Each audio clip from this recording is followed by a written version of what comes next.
Democrat of North Dakota, and its ranking Republican, Gregg of New Hampshire. Yep. Senators, good to see you both. And Senator Conrad, let me start with you. Your end of Pennsylvania Avenue. You know, you hear progressives say right now a recession is not the time to cut spending. The government should be spending, get the economy moving. The deficit will take care of itself when this is over. Why is that wrong? Well, the deficit won't take care of itself. We are on cruise control to a debt that will be 400% of the gross domestic product of the United States if left unchecked. So look, I agree, you don't raise taxes or cut spending in the midst of a downturn. What we proposed was to put in place a process to deal with the long-term debt bomb that overhangs this country, that threatens the economic security of the United States. And progressives should support that effort, as many did today, because they understand if you fail to act, Social Security is going broke. Medicare is going broke. It is not progressive to allow those programs to fail.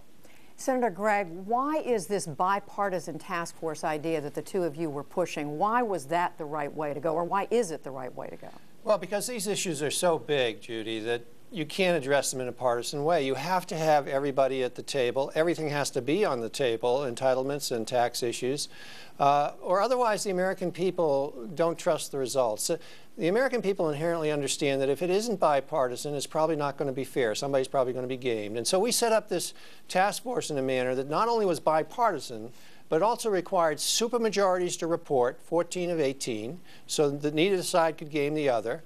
And it required supermajorities to pass it in the House and the Senate so that nobody could game anybody, and so that the results of this task force would be seen as fair, honest, and bipartisan, and would have popular support, which is very important to any initiative that affects these type of programs like Medicare, Medicaid, and tax reform. And Senator Conrad, if it was such a good idea, why were you not able to persuade enough of your colleagues? You needed a supermajority to pass it. You didn't get that. Well, we got a majority. We got 53.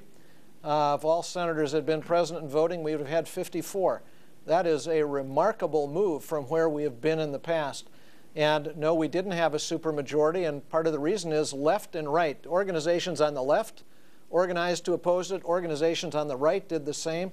And still, we managed to get a majority in the United States Senate. I think that says there is momentum building behind the idea we have got to deal with the debt threat facing this country. Senator Gregg, what do you say to members of your own party who voted against this because they said it would have likely led to a tax increase? Well, I'd say you have to have more confidence in our membership. I mean, 8 of the 16 members appointed from the Congress were going to be Republican members, and they were going to be appointed by 4 by Senator McConnell, Republican leader here in the Senate, and 4 by House Member Boehner, the Republican leader in the House. And I'm sure they wouldn't put people on this commission who would undermine the basic Republican philosophy and how you approach tax policy. Just like I don't expect Speaker Pelosi or Speaker Reid to do that in the area of, say, Social Security. That's why this commission would have been successful, because you would have had people at the table first who understand the issues, which is very important, and who have a commitment to doing something about the issues, but also who carry their portfolios of their various constituencies of the two parties. And so any product they produced, I believe, would have gotten strong support, and I believe it would have been it wouldn't have solved the whole problem. We couldn't do that. But it would have been a significant step down the road towards getting this problem under control. And remember, this problem is undeniable. We are facing a fiscal bankruptcy of this nation within 7 to 10 years if we do not step up and start to do something about controlling the size of the debt of our country. And Senator Conrad, now that it has gone down, for now, we're told, the White House says the president is considering appointing by executive order a group that would do something similar. Would that be effective? Look, the reason Senator Gregg and I fashioned the plan that we did, a statutory commission, is because that's the only way you can get a guarantee that the recommendations of that group will be actually voted on by the members of Congress. So we have proposed something we thought was the most effective way to go. Are there other alternatives?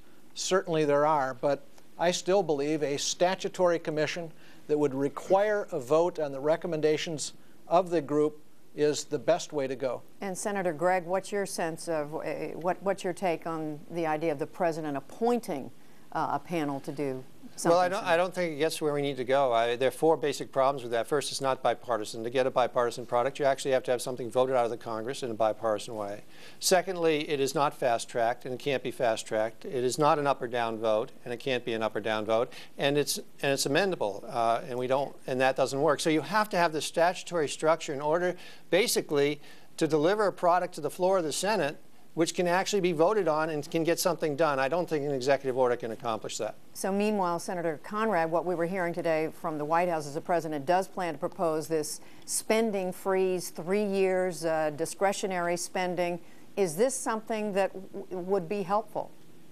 Yeah, certainly. That is a move in the right direction. I think we have to understand when you're talking about just 17% of the budget, and that's what non-security domestic discretionary spending represents, a 3-year freeze is useful, but that's not going to solve the problem.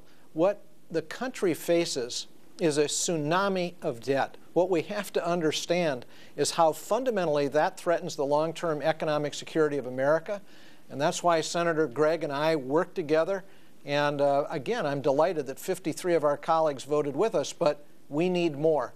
And we need people across the country to send a message to our colleagues that this is something that must be done. Senator Gregg, is the president's freeze proposal a good start, or, as some of your Republican colleagues have said today, too little, too late?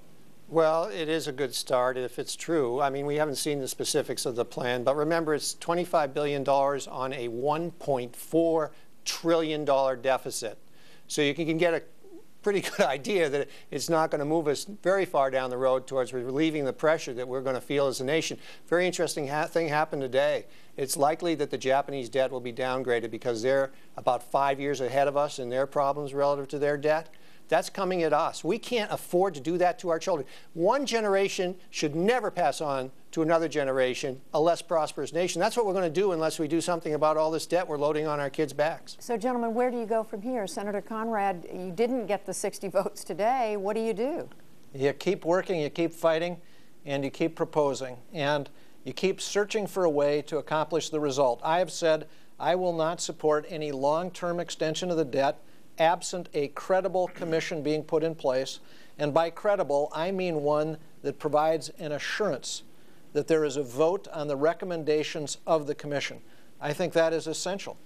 And Senator Gregg, the two of you are working together, a Republican and a Democrat, but are your colleagues, Republicans and Democrats, going to be able to come together on this? Well, I think Senator Conrad's right. I mean, we got 53 votes here. That was a pretty big vote, and it was bipartisan. I think we just have to keep pushing the ball up the hill. And, you know, one of the reasons I oppose this huge extension of the debt limit, $1.9 trillion, is I think we should revisit this issue, hopefully later in the spring.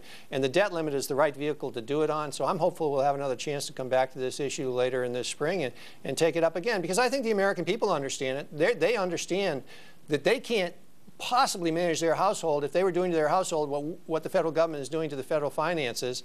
And they want us to step up and do something serious. And this is the most serious proposal, and really, I think, the only one that's going to have any opportunity to be viable. Well, we will come back and check on how that ball is moving up the hill. Gentlemen, thank you both, Senator Gregg, Senator Conrad. Thank you. Now, for the other news of the day, we go to Hari Srinivasan in our newsroom. In Iraq today,